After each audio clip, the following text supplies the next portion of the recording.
Good evening, everybody. Welcome to the April 2nd, 2024 meeting of the Housing Committee of Manhattan Community Board 11.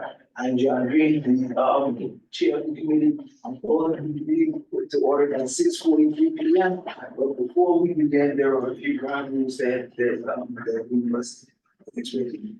No one may speak until granted the floor. Community board members, if you have a question about board business or wish to make a motion, please raise your hand and would be recognized. And by the way, we are also joined tonight by Marlene Pierre of the community office staff. If you see no,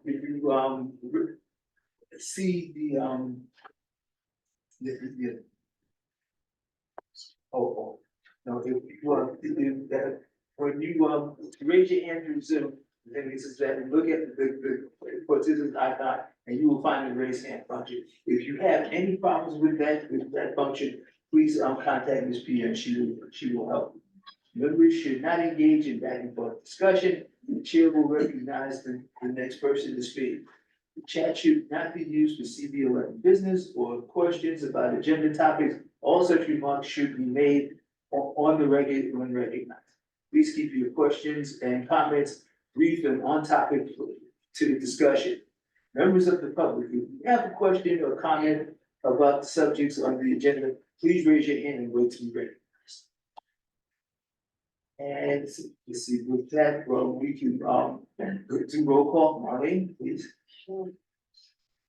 Devin Concho, Present. John Green, Here. Joanne Lawson, Wilfredo Lopez, Here. Beverly McFarland, Present. Beverly Pavone, present. Claudia Perez is excused. Cynthia Ramos is excused. Nicholas Reyes. Present. Dawn Sanders is excused. Hilda Vivas Vasquez. Wendy's here. Present. Who's present? Yeah, she should be on Zoom, yes. Can you hear me? Hello? Yes, we can hear you, Candy. Yep. Okay, thanks. I didn't hear my name, Claudia Perez. I'm here. Okay, John, I need clarification before we continue. Just 1 second. Did they fill out the form? No, they had not. The thing is that has to be done. Matter of fact, I have to do that myself last week. So. Okay, so you're marking them as present even though they didn't fill out the form? I don't want there to be, because here's what's gonna happen. Beverly was asked to fill out the form, and so she did, Right. and so she complied. And so she's on the call. I don't want her to feel like, people are getting preferential treatment, and she had to comply with the rules. That's the only reason I'm stopping the roll call. Okay. We'll Well, send mine in. Sorry, And so will I. I'm sorry, say that one more time. Candy is going to send hers in. Did you have to send it in prior to the meeting? But John is facilitating, and if he wants to mark you present, then we can discuss this after the meeting. But just moving forward, in order for the staff to know to mark you present, even though you're appearing via Zoom, the board office needs that form prior to the meeting. Okay, well, what I As will do, duly noted. I will put it in as personal. No problem. Like that. I apologize for stopping the roll call, but I just want order. No, that's fine. This is that, keep everything straight and above board. That's the best way to do it. Can I just have a point of clarification because I did call the board chair in advance.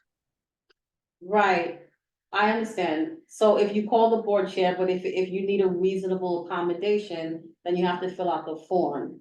But if you need to be excused, that's different. You're still marked, excused is you're still not attending the meeting and you still will not count towards quorum. So if you need to be excused, that's fine. You can be excused. But what you're asking for is to appear via Zoom and still be counted towards the quorum, which is different. Okay, so can I just have a point of clarity on this? Because was an emergency, this wasn't planned. So it's the only reason why I can be present by Zoom. I want to be, but I cannot be there physically. John knows why. I don't need to expose anything to the full public. But if this is what is needed as an accommodation, I will do that with no problems and no preference. Thank you. Okay, Okay. thank you. Thank you very much. So just going back, so you're also, counting Claudia towards quorum tonight? Okay. You have quorum. Thank you. Okay. The agenda was placed on the website in advance. So, so if there are no objections, we shall adopt the agenda for tonight's meeting. The crickets, the agenda is adopted. There are no minutes to adopt for last month because there was no meeting last month because there was. Are there any announcements that needs to be made by any member of the committee? Are there any announcements made that need to be made? Sorry, read this into the record. Can you see it? Is it big enough? Yeah. If you can, I can. No, I can see. Okay. Yeah, that, I know, I'm in first sample mode, but I can see it. If you can, let me know. I can. No, I'm good. There is one announcement. On March first, NYCHA announced that the new project labor agreement with the Building and Construction Trades Council of Greater New York and the unions that BCTC represents, with a number of expanded and additional flexibilities to increase Section 3 opportunities as well as opportunities for minority and women-owned business enterprises. In these negotiations, NYCHA focused primarily on improving access to jobs and good paid careers in the construction industry for NYCHA residents and other low-income New Yorkers through employment on NYCHA contracts. The complete PLA can be downloaded at. It's okay, just so the committee knows, I can send you all the link if you haven't already gotten it from Angel, so I can send you all the link so you can read that report. As appreciate that. Okay, are there any announcements that they put from the public on Zoom? Okay, next we will go on to, Do you have informational updates? any informational updates. And not from the public, You have a hand up from Dawn Sanders. I'm sorry, Dawn Sanders has her hand up. okay, yeah, Dawn, yeah, the floor. Sorry, I don't want to hold you up, but that, if you will, Marlene, send that PLA agreement because, they're supposed to be hitting 30%, some time ago. So I'm wondering, is the amount going up or down for Section 3 participation? But that's later. But I would love to look at that and delve into that. Okay, no problem, I'll send it over to you all. Thank you. Beverly McFarland has her hand up. There's Mrs. Farmer. Yes, and also we want to make sure they name that resident leaders is at the seat of the table when they doing this, because a lot of times Section 3 jobs is going through a entity, REIS entity that has no, they don't affiliate or they don't work in conjunction with resident leadership, because I know at TAF I have my own Section 3 list, but I have to fight tooth and nail in order to get my people on these projects, because they have NYCHA is working with REIS to facilitate these projects. Yeah, thank you, Mr. Farmer. Are there any other informational updates? I don't see any of the hands raised. Okay, so now what we can do, we can go on to the presentations and discussion. Committee discussion in reference to New York City Housing and Vacancy Survey 2023 NYC HBS selected initial finding. We'll right over, right? Yeah. Floor is yours. Thank you so much. So the New York City Housing and Vacancy Survey is a survey that's done every 3 years. And a report is released, letting us know where the city is in terms of their vacancy rate. Last month, I believe it was around March 6th, the New York City Council's, Committee on Housing held a hearing on this report. At the time, the report's put out by HPD, and at the time, HPD stated that by April 1st, they were intending to have a neighborhood by neighborhood breakdown of the data. April 1st came and went, and they did not release that report. So I will preface that the information here is Manhattan focused. I've done some research on some of the top points around how it impacts East Harlem, but there is a more detailed neighborhood breakdown that is expected. I'll keep an eye on it and I'll inform the committee at that time, and we can share that information. So the whole point of this vacancy survey, this is part of the 1969 Fair Housing Act. They have to report what the vacancy rate is, and if the vacancy rate goes beyond a certain point, then rent stabilization laws are suspended. We are nowhere near that point. As a city, the vacancy rate is about 1.2%. So we're nowhere near the threshold that's needed. So if we can go to the first slide. So when looking at the supply of housing in Manhattan, there were just shy of 927,000 housing units.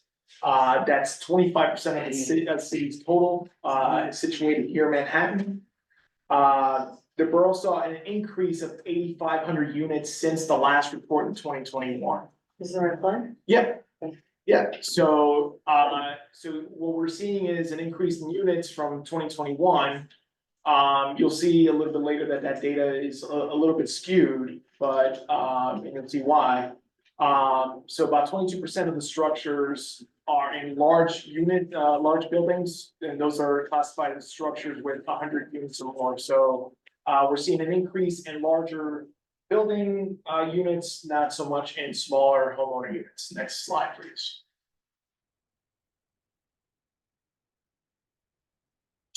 So the type of housing that we're seeing in Manhattan, obviously we have rent control units, rent stabilized, market rentals, and public housing.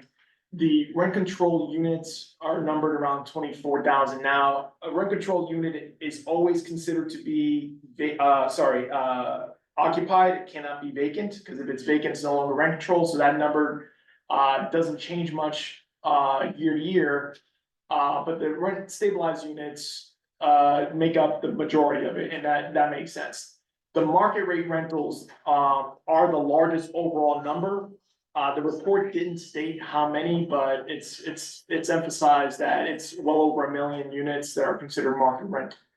I hope to have more information when the neighborhood breakdown is available. Next slide. In Manhattan, what we're seeing is larger increase in studios and 1-bedroom units. Part of that reason is because of the needs as new housing stock comes in. The needs tend to be skewed more towards single units or small families. This is also true for supportive units, which also make up this portfolio. As more supportive units come online, they tend to be either studio or 1-bedroom. So we're looking at about 54% of the total housing stock falls within that category. So in plain English, this is something that if you have a family, it's getting harder and harder to find more available units, of more than 1 bedroom. Next slide, please. The one highlight in this report is that in Manhattan, we do have the highest number of accessible units. This is important not only for those who have mobility issues, but also our aging population, seniors. We're seeing an increase of, as units come on board, more percentage of them are accessible in comparison to the rest of the city. Next slide, please. The median rent, according to the report, it listed at 2148 for Manhattan. That is based on census reporting data, which tends to lag in comparison to true data. So if you take a look at some of the data from real estate websites across the city, what we're seeing is that the average rent is north of about $5,000 for multiple bedrooms. I dug down a little bit on the East Harlem data. So right now, for a 2-bedroom in East Harlem, you're seeing rents average about $3,300, which is about $200 less than the rest of Manhattan, but still significantly higher than the rest of the city.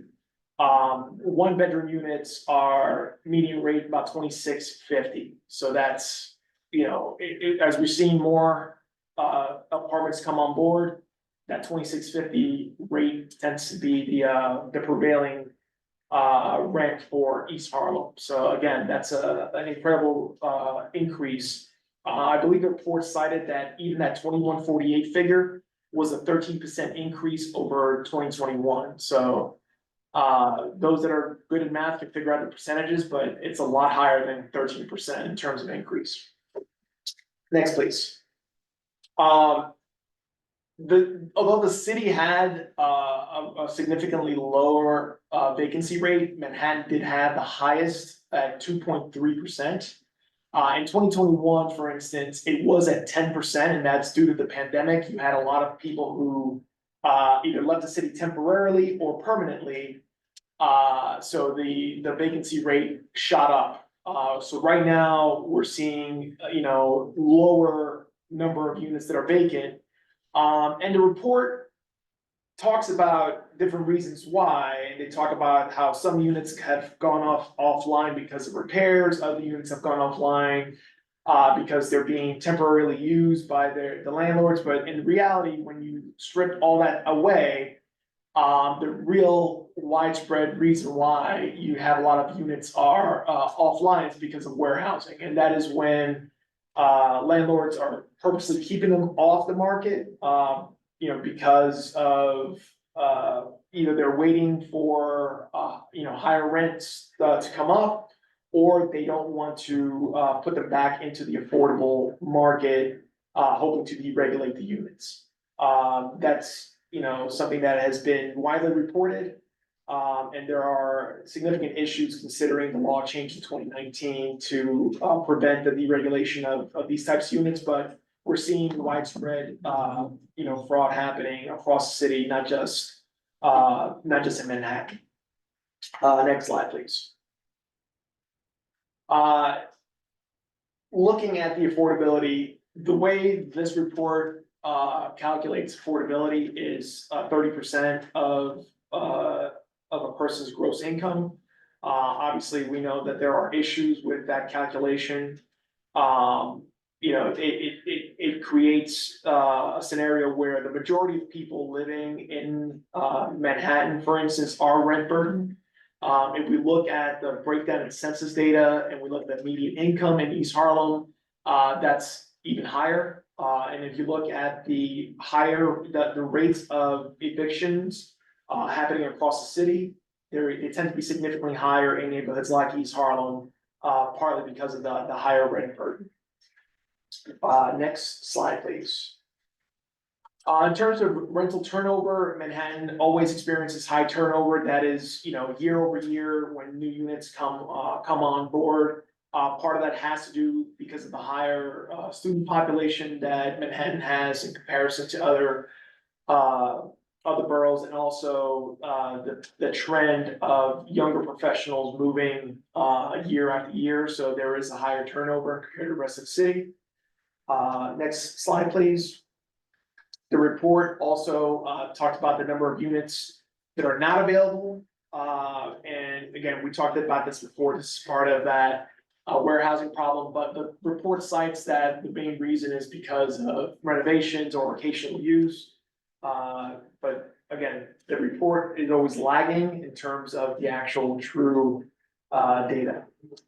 The next slide. This is something that I'm gonna go into something that's actually happening as we speak. So investment in renovation, after the 2019 rent laws changed, they were, landlords were not allowed to increase the price of rent based on, on certain repairs. There's reporting right now that the New York State Legislature is actually trying to negotiate that away. What they call IAIs or improvement, investment. I'll look it up. I forget what the IAI stood for. But they're looking to negotiate that away in order to get a housing deal. So this is gonna be something that's going to impact. If they negotiate that away, then landlords can go back to raising the rent on stabilized units after doing repairs of any kind, as opposed to major repairs, which is what the law allows for now. Next slide. The rental units in Manhattan, compared to the rest of the city, the issues that are most often repaired are leaks, rodent issues. They don't break it down by borough, but across the city, it was the same issues. Next slide. Basically, what it comes down to in terms of the conclusion, we need more housing. So I don't think anyone was surprised by that finding at the city council hearing last month. Significant time was spent on talking about what's needed in order to create more housing and bring more investment into the types of affordable housings that are necessary. The HPD commissioner cited that there needs to be significant movement on the part of Albany in terms of creating opportunities for more affordable housing. There's also talk about the FAR cap. I know that's a land use issue, but that was something that was cited also as something that could allow for more density in housing, which could lead to more affordable housing being built in the same footprint. And finally, the actual enforcement of the current laws to stop the warehousing of units.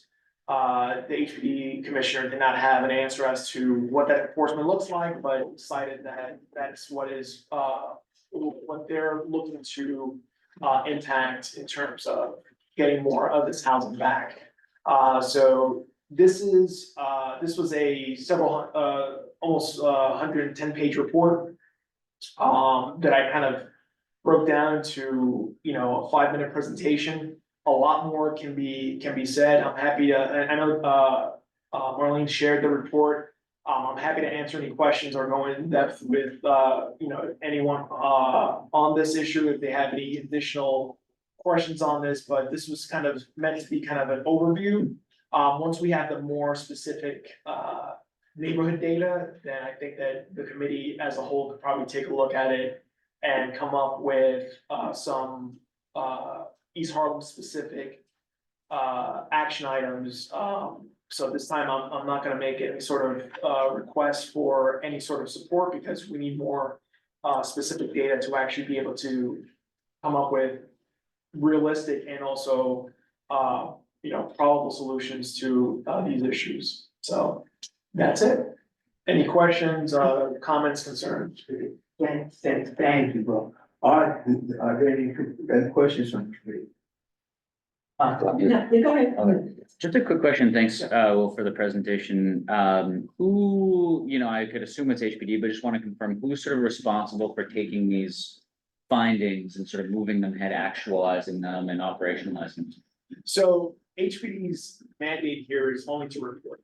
I see. So it's really up to the the council and individual entities to actually take action on this. They don't have to take action on this. Now, this does inform some of their some of their actions in terms of policies that, you know, how they administrate certain policies.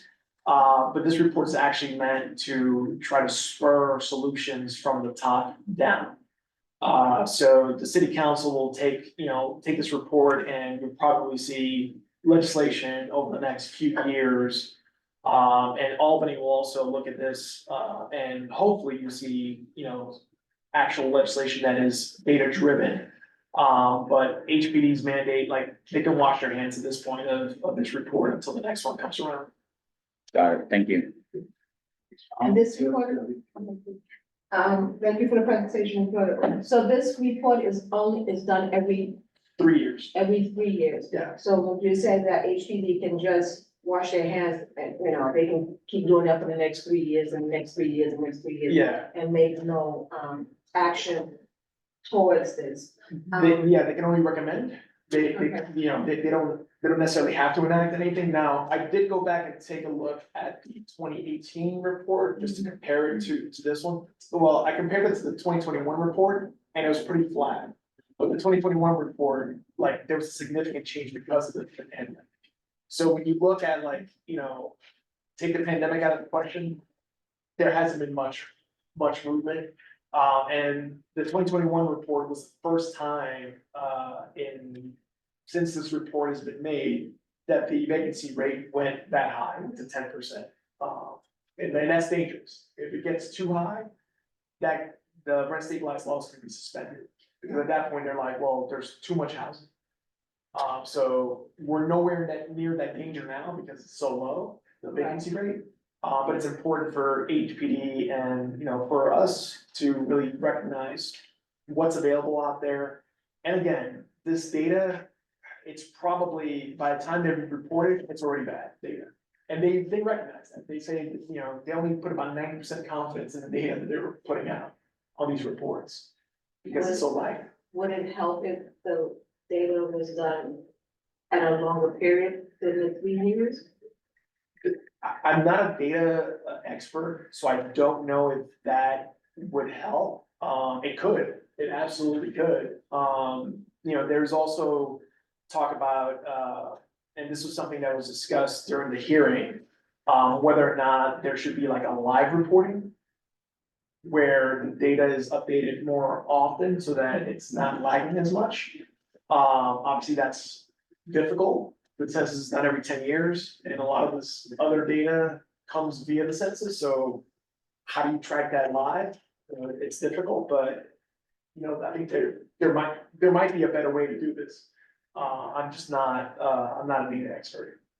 My other question is that you mentioned that most of the housing that were added to the city were units of 100 units or more, not smaller units. And, you mentioned homeowner units, so homeownership is like, It's low. is totally. The report doesn't talk about the rate of new homeowners, but they talk about like the rate of condos and co-ops. And that across the board, that was always the lowest category, which tells you that housing isn't being created, so you're not creating new homeowners.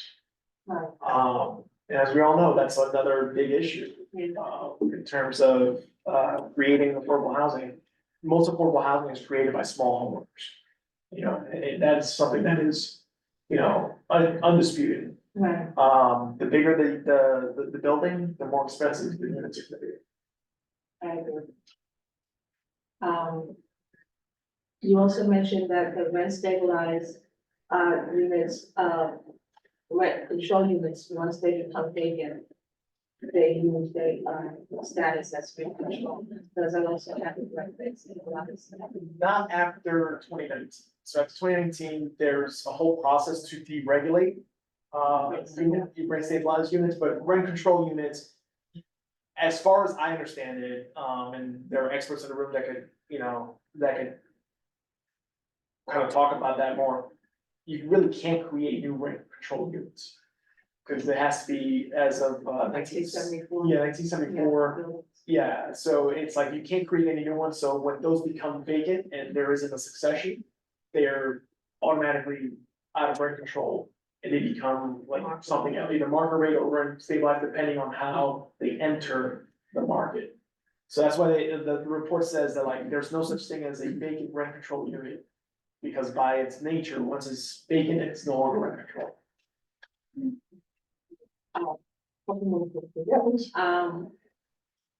The average rent in these homes, like that's interesting. Yeah. We've been seeing things like this, talk about $5,000, you know, what size of these apartments is going for them? Is those studios or one bedrooms? So, according to like and again, this is unscientific data because this is from real estate websites. I basically went through the top like 3 or 4 real estate websites and kind of took a look at it. So for a 2-bedroom, you were seeing rents from about 3,000 to about 3,300. For a 1-bedroom, you were seeing between 26 and like 2,700, somewhere in that neighborhood.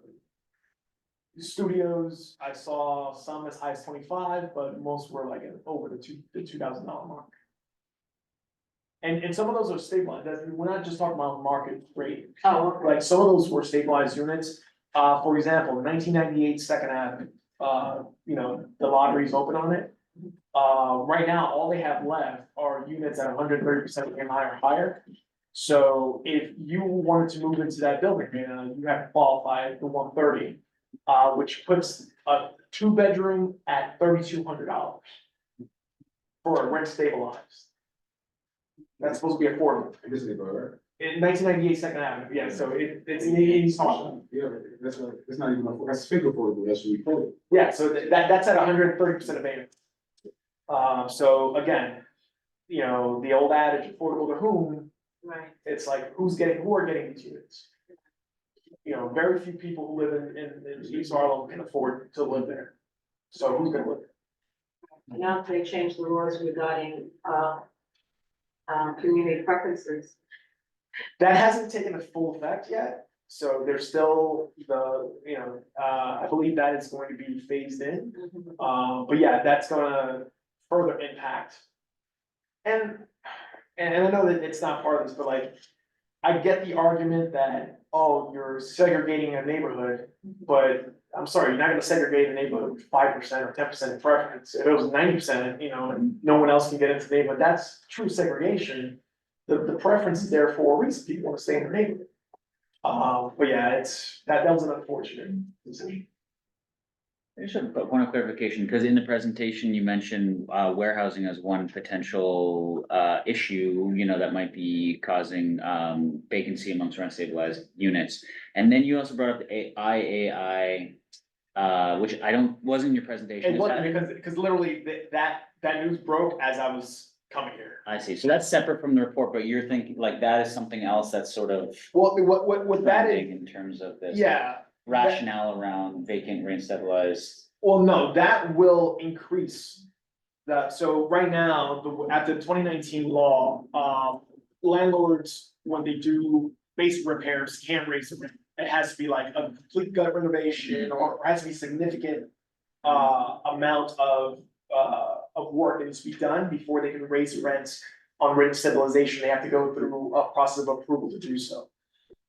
If they roll that back, it goes back to the 2019 days where, you know, you fix a nail hole and you can justify raising the rent. But the reason they would do that arguably would be, there's the argument made by landlords that it's not profitable to do the renovations and then, you know, have a tenant in there at the level rent they can charge. That is the argument that's being made. So the argument being made is that in order to bring some of these warehouse units back online, landlords have to be able to make a larger profit. And again, you know, I get it, it's a business, you know, and now everyone's running a charity, but again, we're already facing rent, you know, high rent burdens, we're facing high eviction rates. This is just something that I think it's gonna hurt neighborhood like East Harlem more than the Upper East Side. Appreciate that connection there, so I get it now, thanks. Any other questions from the committee? You don't have her hands up, but she lowered it, so I'm just sharing questions. I don't see any. Beverly would probably have her hand up. Yes, Ms. McFarland. Yes, Wilfredo, did they speak about the Fair Cloth Amendment in this statistics? Because I didn't see you mention anything about low income housing, even though NYCHA is moving the a lot of their housing stock off into Radin Pack conversions, then they should be able to bill now that they are moving a lot of their conversion, I mean, off their payroll. Off their Right, well, yeah. yeah. So did they speak on the, the Fair Cloth Amendment? No, and the reason why is this is looking backwards over the last 3 years. So they did mention that there are like, when they're talking about the rents across the board, they do have a section of the rents that talk about like public housing rents. And if I tell you what their median income, what their median rent was, you're gonna laugh, because they literally said that public housing median rent across the city is about $565, and I think we all know that is not true. No, Yeah, like, in reality, when we look at the median rents in East Harlem alone, you're still talking about north of, $1,200 and $1,500 for most public housing residents. So they're looking backwards. I have a feeling, and again, this is just me speculating, in the next report, that impact will be seen, because that impact will be something that we're seeing now as more conversions are happening. You're probably also gonna start to see the impacts of the trust, if that gets off the ground. That'll all happen over the next 3 years, so I think that was something that in the next report, we're probably gonna see a larger impact on that. Thank you. Thank you very much. Any other questions? Nope, there are no hands. Okay, well, thank you very much for. Where do we go from here though? Like, you know what I'm saying, with this information, like, what's next? Like, So what I recommend is, since this data is still borough-wide, and you take a look at the report, like definitely look at the report, because the graphs and the charts on there really do paint a stark picture of what's happening. I think for us as a committee and for us as a board, it'll be more important for us to have discussion around the actual neighborhood data, so that we can actually see like the actual impact, and a lot of that stuff will be block specific. So I think at that point, we'd be able to make a more informed decision and make recommendations. So I would say let's, wait until that data comes out, and I think at that point, we should do more of a roundtable as opposed to a presentation. Where, and again, we can figure out what that looks like, but solutions can come from everyone kind of having a view of what's happening, neighborhood, neighborhood by neighborhood, block by block. and that data was supposed to come out before first, but it didn't come out. Yeah. And well, that was according to the commissioner at the hearing, Yeah. but Yeah. yeah. Makes sense? Yeah. The city is a bit of deadline, you know that. Yeah, I was hitting refresh every few minutes last 2 days, so, we'll see. Were there any discussion about the city themselves being, part of the culture of warehousing? There wasn't, they really put that on the private land. I think that, I know where you're looking, and I think that you're right, because the reporting shows that there are NYCHA units that are not being, put online, there are. Just HPD. HPD buildings, yeah. HCFCs that have Yeah, been sitting vacant that, could create homeownership opportunities for people. So I think it's widespread, but no, of course they didn't talk about yeah, that. it's not about this, they're very long. There's no profit on the side with the developers, right, for the city, right? There's no profit. True, and basically, now, I live in public housing, and a person that was coming to, look at something in my apartment, basically said it to me. He said, I'm going to development, where they said, do not knock on this door, it's empty, but you're not saying that everything is okay. Oh, wow. That's, I mean, now, this is the admission, but, I said, wow, it's, as badly people need housing. And when this report came out a few months ago, they said NYCHA when someone leaves a niger apartment, it takes more than a year for them to Get it back on. get it back online for someone else to move into. Isn't that sad though? Because people were living there, right, they could have did that for them, my grandma puts the tickets all the time, and you know, in the property, where she lives at, and because they don't come until like 4 months later, and then it's a year, like, it's just backwards, it's not like it's down, but it's like it's by design. Well, that's true, and this happened for decades. You know, so it's really rough. You know, Candy has her hand raised, if you want to recognize her. okay, you have the floor. Hi, thanks for that that presentation, Wilfredo. Did they also mention that, how many people in the city have the vouchers and why opposing to from 2023? And the vacancy rate, how many people, like that they did the comparison on how many vouchers were dispersed and versus how many vacancies we have that we can be filled, that those units can be filled by these vouchers that are so mandatory now to be accepted by landlords? Did they Candy, mention that? So Candy, you know, I love it when you bring these questions up because like, that's the question that should have been asked at the committee. No, they didn't talk about, and the report is silent on vouchers. There was a separate, there was a separate hearing, on the budget that talked about the city vouchers. City FEP's vouchers specifically for folks that are coming, out of shelter.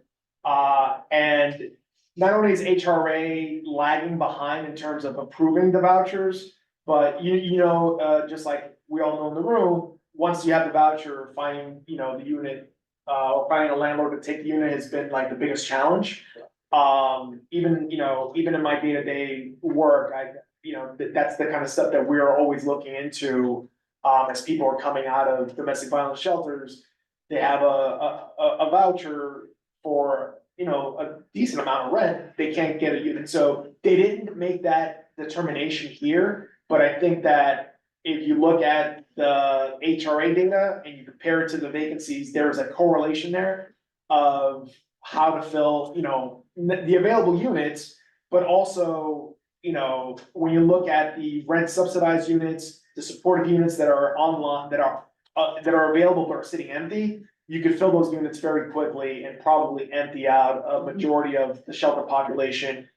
Not including the migrant, and asylum seeking population, but like, I'm talking about the DHS, in our DHS system or in our HRA system.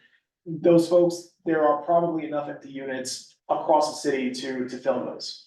I know in 2019, the last time that someone looked at that, there absolutely were.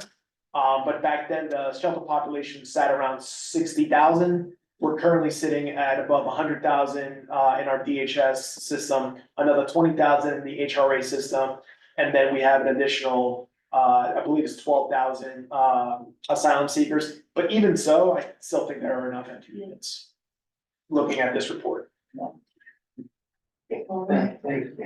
If there are no other questions, well, thank you so much for the information. We really appreciate it.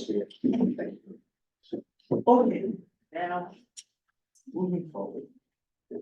We're going to continue committee discussion on in reference to the review program for 421A tax abatement. Well, the thing is, now, I'm not sure if everybody got a chance to take a look at the proposed, the proposed resolution that was sent by email. Okay, we go, the thing is that if there's anybody that has any comments on it, we do that, and hopefully, and if you have any suggestions, just put them in the, with the resolution, and because we would like to have the full resolution completed by the next meeting. I mean, the thing is that, as Jason put so appropriately 2 months ago, says, this is something that needs to be done legislatively. We are not equipped to come up with the solution to this. The thing is that my thing is that it should be done legislatively, and also there's one thing that when any program that they put in place, the thing is, for me, and this is a big thing for me, that the one thing that must be included in it is financial literacy for homeowners. Because the thing is that, as, Senator Cordell said, in January, a lot of people just look at it as paying rent, but the thing is that being a homeowner, it's a whole different thing. I mean, so the thing is that setting up escrow funds in the event I mean, owning a home is like owning a business. You have to have supply of cash somewhere, just in case you need it. And the thing is, also setting up that escrow fund for anybody who may, when they retire and they're on a fixed income, if they have like land taxes to deal with, the thing is that escrow fund can be used to pay land tax. And so financial literacy must be included in any program that the state legislature and let's not leave out city council, they get help out with that as well. And to offer relief to people who are currently in the situation.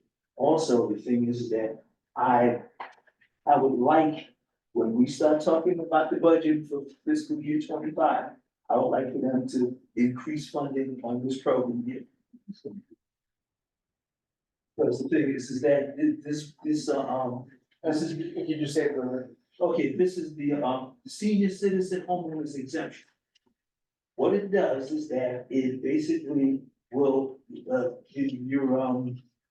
your home's assessed value can be discounted depending on the level of your income. If you make less than $58,400, your assessed value of your home can be reduced by anywhere between 5 and 50%. And the thing is that could be a big help to retirees on a fixed income. So if the thing is that if that's something that we can put in like as a request for the district needs, like more funding for that. I think that's a worthwhile request. But the thing is, but like I said, if you have any suggestions for the resolution that's online, please enter it, and we're gonna try to get this done, so the resolution can be completed by the next meeting, which is, I believe, May 7th. May 7th, so what is your plan? To have it done 7 days prior? Since the committee has access to this document via the board member drive, so would you like them to? I'm sorry, I think I need to be added to that, because I'm looking. You need to be added? Yeah, I don't have. Okay, no problem. Yeah, I think I shared it. Were you able to see what I shared? I'm able to get to like the Airtable and stuff, but I can't get into, I can't see the resolution, I click the link that you sent me. yeah, let me just double check. Or maybe. I think when I sent it to you guys, it told me to add you to view, so you should be able to view it. And I'll speak to people about giving you editing access. It's also said that I have, what is it, access, the right access, when I click it. Alright, so you should be able to view it, because I think I sent it by a link, so anyone who has a link can view the document.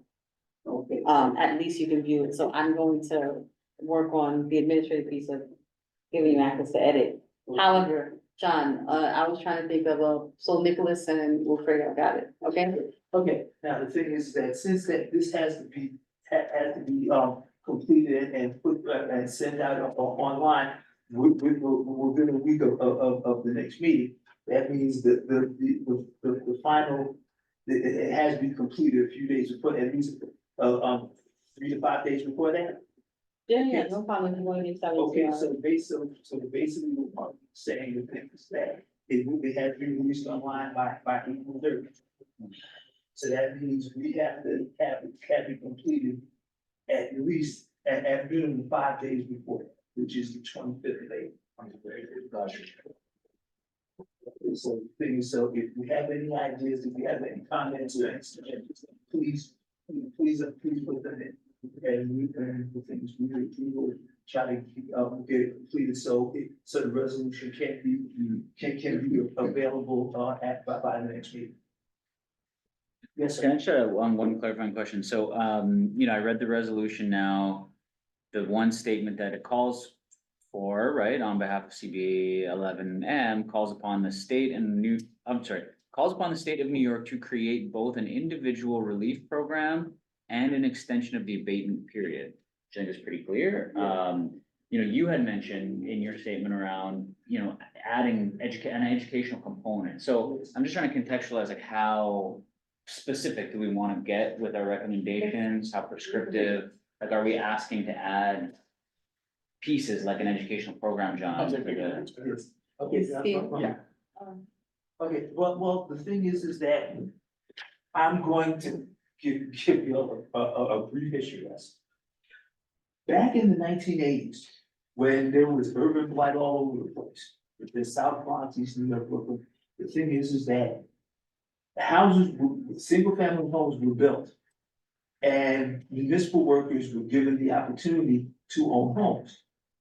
And what they did is that they told them what had to be done to become homeowners. They basically gave them everything like escrow accounts and listen. And because I know this because my sister bought one of those homes in Brooklyn. So the thing is that with all of that, and because the thing is that some people will be walking into this and will be virtually novices. And the thing is, and it's really not a good thing to be a novice at something and say, and all of a sudden, when something, if anything happened, you say, I didn't know. Right. So the thing is that so with that, like I said, financial literacy is really a must when it comes to home ownership. Right, and I totally agree, and I appreciate the context too, and so maybe it's just something like, we're looking to add maybe 2 or 3 points or Sure. calls in there that really draw out the most important pieces, like as you're saying, financial literacy, for sure, I think is super duper important. Maybe over the next few weeks, we can think of a few other like key points that we wanna include. Well, listen, the thing is that if you have any ideas, the thing is that contact me, I'll give you my phone, if you don't have my number, then you're going, no problem. The thing is that it's a thing where, the financial literacy is the first thing. This is something I think should be taught in schools. I mean, the thing is that, I went to a symposium where this gentleman was talking to young people, and this young lady says, what am I gonna do with the Pythagorean theorem? Says, I would like to know how to look for a child or balance a checkbook. And the thing is that I was working on something about 10 years ago I call it Survival 101. Because the thing is that the thing is that some people are just thrown into things and when if something goes wrong, the first thing they'll say, I didn't know. And the thing is that to avoid that, the thing is that you have to be prepared for things. And the thing is that the education system has fallen short with that. And I think this is something that should be addressed. You prepared. Excuse me, John. Thank you, John. You don't have your number. Just to. That's what it is, and he may not. Listen, I gotta get explained more quickly, John. Thank you, John. Appreciate you. I like you. Well, funny story. When I first became chair of this committee, I went to a PSA 5 meeting, and people asked me, what was my phone number? I didn't have a card, and I used these to pass out my phone number. I said, this is tacky. So I went to a website. Since we can't advertise, the thing is that I designed this. And had the cards done this way. If somebody wants my phone number, I have a card. That's great. Yes, sir. Sorry, a question. So I'm reading through the draft here. And I understand this is a skeleton draft, it's not fully fleshed out. But it seems to me like that there are like 2 separate ideas here. The first being, obviously, there needs to be some sort of program that is going to succeed 421A, because that hasn't been a thing for the last session. The second one, and I think that this is one where we probably could even spin this off at some point, is the property tax, reforms. I was reading today in the New York Times that there's a gentleman who owns a $5 million townhouse in Manhattan, and he pays less in taxes than, you know, most, one bedroom co-op owners because of the way the tax law, the property tax law is written. I'm glad you said that. You see, the thing is that we see also, the thing is that anything that basically helps with 421, and when people are in that situation. The thing is, it looks bad to help billionaires. I mean, the thing is, we have to be specific with that. If you fall below a certain level of in income, this is what we want to address. Well, the thought I had, and again, I don't know, and I have to, I have to do some research or, Jason, if you have knowledge on this specific issue. So when people purchase their properties, between 35 and 25 years ago, they got a they got a property tax abate. I mean, one solution might be if they're not willing to give that abatement in, going forward or in perpetuity. People were told that it age in place, that was the whole draw of selling some of these units. Right. Why not, peg the property tax owed at the sunset of the provision back to the levels of 25 years ago? So it gives like an on-ramp, and doesn't hit them with that very, very high, because look, property values have risen in 25 years, that is undeniable. So, you may have bought it for $100K 25 years ago, it is worth $500,000 now. And the property the property value assessed is gonna be on that $500,000. Right. We can see if it's possible, if they can't continue the abatement in the alternative, to peg the property values, the assessed value at the purchase price. Giving, immediate relief to, those, they're seniors now, to those seniors who are gonna be on fixed income. Ideally, we would want them to continue the abatement moving forward, but this might be like another alternative to that, if they're not willing to give that whole. That's why I love this committee, that's why I smart people. I mean, the thing is that, that's a perfect assessment, that's really a great idea. I mean, the thing is that it's. I don't know if it's legal. And I'm being straight. Someone else did it. Yeah, Right? I mean, yeah, you but, put it out as a. But I mean, think about it this way, you entered into an agreement to purchase a home. You agreed on the purchase price and, they give you this sweetener. And then, here we are 30 years later and they're like. And the thing is, I understand Bradland and what was, because the thing is let's say, for example, they say that abatement cost the city, like almost $2 billion a year in uncollected tax revenue. Now, the thing is that even if it started from day one at $2 billion a year, you're talking about what it costs the city in uncollected tax revenue is the equivalent of the fiscal year 24 budget. And the thing is that, states, cities, towns, and municipalities run on tax revenue. And that's why they want to collect it, and that's understandable. But there are better sources of collecting tax revenue. For example, something that has been off the books for decades is the stock trade tax loophole. So it used to be that every time you did a stock transaction, you were taxed on it. So every Wall Street transaction was taxed, and that tax went to the city. Well, a portion of that went to the city. The city, they did away with that. So now, you only get tax on your realized gains, not on every transaction. So I can have 1 million transactions and I'm only paying capital gains tax, and that's a much lower tax rate than I would have. So essentially they got rid of the sales tax on the stock. That in and of itself could make billions, if not tens of billions of dollars for the city. But again, like you said, there's no profit in taxing billionaires. Right. So, because they will find a way to get out of it. Yeah. In regards to the statement you made regarding, assessing the property back to, the purchase price. Yeah. Would it be legal enough for you to say, well, I'm gonna rebuy this house at that price and it be assessed at that price?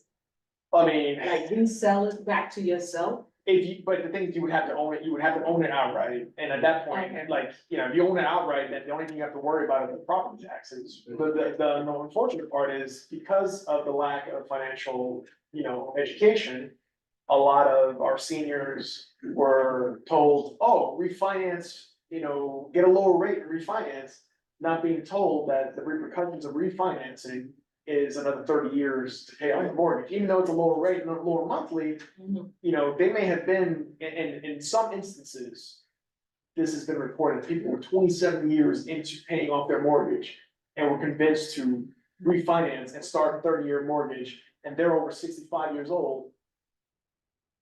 There's, what's the point? That's like the.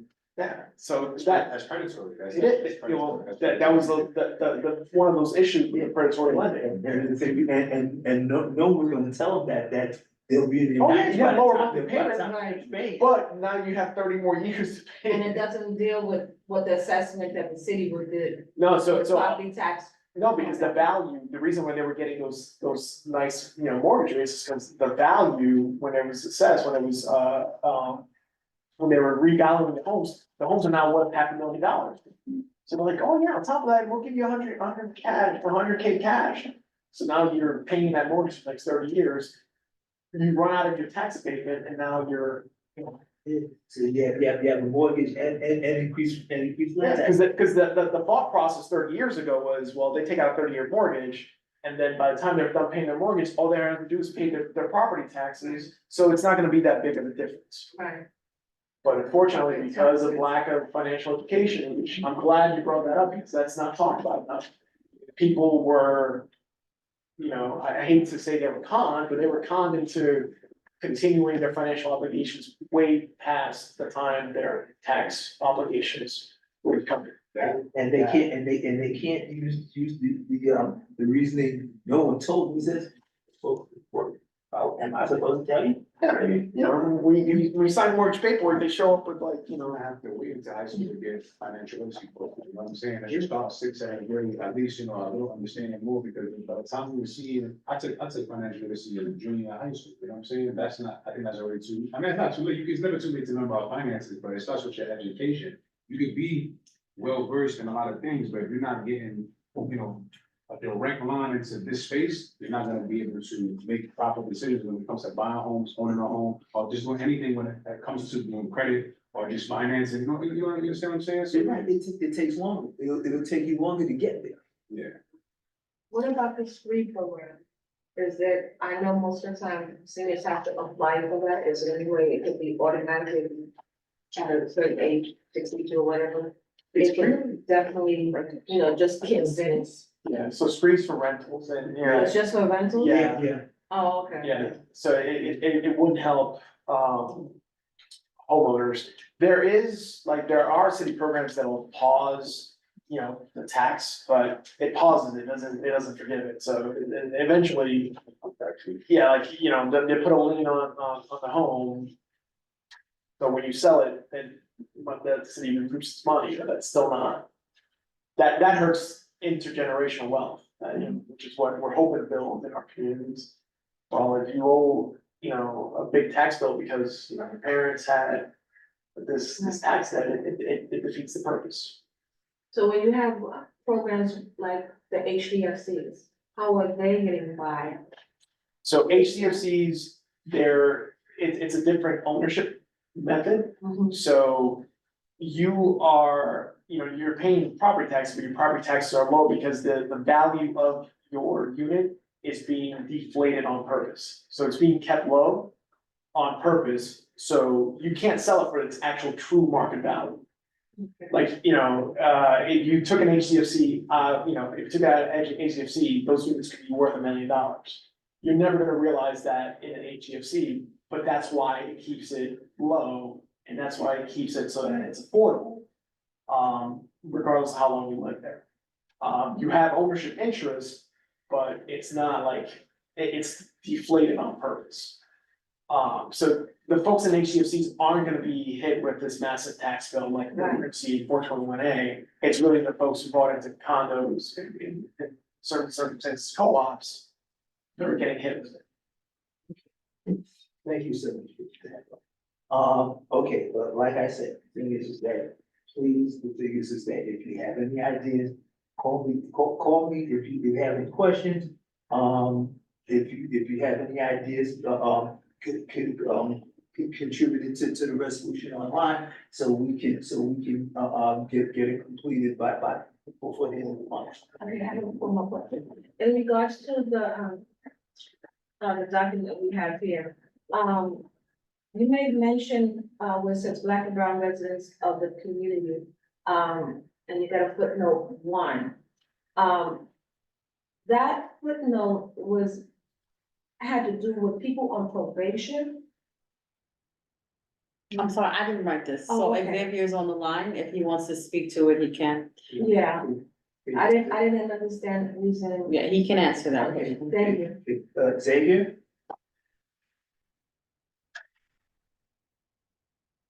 Xavier? Well, I just clicked on it and it took me to this, in, 2020 neon summer. Yeah, survey.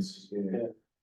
And then when you look at Manhattan, it highlights the zip codes that were hardest hit. Right. And obviously, the two East Harlem zip codes, 129, 135 were among those. But this is in terms of neighborhoods that were most impacted by COVID-19. Oh, Okay, Yeah. oh, okay. It's like, Okay. like, it tells you. okay, Oh, okay. thanks. Okay. Okay, like I said, the thing is that if you have any suggestions towards the resolution, put it online, we're going to get it done by the end of the month, so it can be, presented, it be placed online within a week of the next meeting, and can be discussed in its final glory, for lack of a better term, at the next meeting. Okay. Can I just make a quick comment? Sure. Okay, so just on the financial literacy piece, I don't disagree that there should be more financial literacy offered. I didn't, I went to K through 12 near public schools, never learned any of that. Definitely didn't learn it in college or law school, so, I learned a lot from Susie Orman, because my partner was like, you should listen to Susie Orman, but whatever. So I don't disagree with that. I do just wanna say that I think sometimes how we frame it is important, and I want us to be mindful of it being about how people are not taking responsibility, or they're not doing what they need to, and that's why they're in the situation they are, because a lot of this is systemic and structural. Right. Like, part of why people are having these issues is because they lack intergenerational wealth, Yeah. which is due to racism and a lot of other historic and state policies that resulted in our communities looking the way they do. And so, a lot of people who aren't having these issues, it's because they have wealth and access to knowledge and other kinds of things, but so I just wanna be mindful of that kind of framing, that people like, oh, they should know better, they should do better, because part of it is, it's just systemic, entrenched, racialized poverty that our communities are experiencing. And then the other piece of it is, part of why people are struggling when they're seniors is there's fixed income. It's not their fault that they're on fixed income. Like, that's what happens when you retire, you lose work and you can't find work again and you're older. And we all know, like, with inflation, like rising cost of living, like, these are not things that people can control or plan for. This is what it's like to live in this country under capitalism. And so, anyway, I don't wanna go too, far off into all of that, but that is the context, and I think, there are a lot of people who wanna demonize the communities that we come from or that we are trying to serve, and again, nothing wrong with financial literacy, but I don't wanna overemphasize that point without the context. Basically, which is the overtly obviously, the cleanup of stuff happens. Mhm. So the thing is that, but thank you, that, and it's very true. But it's, so, but that, I'll be mindful of that. in terms of drafting the language, I think that we can put in like a precursor paragraph before talking about financial literacy, about the impacts of not only systemic racism, but redlining, Right. everything that led to, where we're at right now, and then talk about like, the needs looking forward in order to redress those issues. And the financial literacy is to empower, not to shame and blame. Right. Absolutely. That's an important distinction. I mean, yeah, to change our future outcomes, right? So we need that to change our outcomes. Yeah, change the color. Yeah. Okay. When you say financial literacy, almost the last question, is only pertaining to this specific thing or like a whole financial literacy package from beginning to end? You know what I'm saying, like. That I have to think of, but the thing is that it's probably best to stay on topic about home ownership. Yeah. Considering you're talking about the resolution about 421A, that should be. Well, the way I guess you can kind of tie it together is, whatever successor program is created, the component is that if you're entering into that program, you should receive some sort of, financial literacy course or some sort of, even calling financial literacy, I think that even that language is harmful. Financial empowerment is probably a better a way of saying it, because like, we're not trying, financial literacy basically makes it think like, It's umbrella. yeah, you don't have the ability, but if it's empowerment, it's something that is meant to benefit you regardless of where you're coming in along the journey. It's empowering you and it's giving you the tools you need to continue in success, not just be success, but continue success. And also the thing is, what you can also say is that, like, with financial empowerment, there are steps to it. So the thing is, you have the basics and then you have home ownership. And so the thing is that it will help anybody, it will empower anybody if you get both. For the home ownership literacy, like, you know what I'm saying? Or Like, homework and empowerment, Yeah, like getting rid of the literacy piece, because again, that has a connotation of making someone like, oh, you're illiterate. Right. And I think that the empowerment piece, and I'm seeing that in trauma informed language is being used more and more in order to make it a positive thing, so. Thanks for bringing that into the conversation. Yeah. Okay, that's good, that really sounds great, really good. Okay, now, the thing is that now that we've completed that, is there any old business? I hear crickets. There is one piece of new business that I'm going to mention, and this is going to be mentioned on a constant basis for the duration. The thing is that, and this is looking forward to after summer break. The thing is that we're going to have to jump right into district needs and budget. But the thing is that, and also the one thing that's going to happen is that there are a couple of people who started the year on this committee, but are no longer here. So the thing is, a couple of, there may be some new faces around this table within the next few months. So the thing is that if it doesn't happen until next month or the month after, the thing is that they're going to be, when they come back in September, they're going to get hit with this and they're going to be saying, what are you talking about? So the thing is that as some of you who are somewhat experienced at this, is that if they have a question and I'm not available, if we can mention it and get them up to speed and explain what district needs and budget is, that their requests that are made, that we have to get it done. But by I believe the 1st of November, Marlon? October 31st. October 31st. So this is something that we have to get done basically in 2 meetings when we come back from summer break. And that there are requests that every committee on the board makes. So the thing is that we have some requests, and the thing is that around all types of public housing, like all of the things that have to do with HRA and HPD and NYCHA. and all that, and so the thing is that we have to try to get this done by October 31st, and if with new people, if we could mentor them and stuff, so they can better understand what's going on when they get here, once that time gets here, it'll make things a lot better. So basically, that's my brief address for this one, or concerning the district needs budget. And the thing is that, and I'll be doing this, if not every meeting, maybe every other meeting. Okay, and that's it. Is there anybody else has anything for new business? It crickets again. So, okay, so if that's it, Marlon, would you do roll call please? Sure.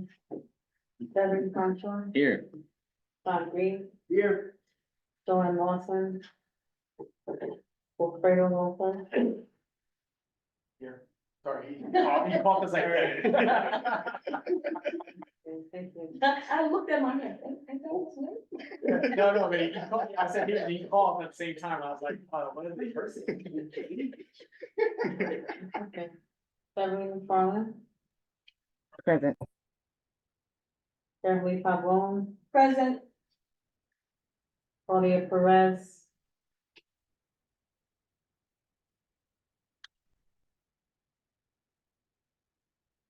Claudia Perez, If you're answering, Cynthia Ramos, it's okay, Cynthia Ramos. Cynthia Ramos is excused, Nicholas Reyes. Here. Dawn Sanders is excused. Hilda Vivas Vasquez.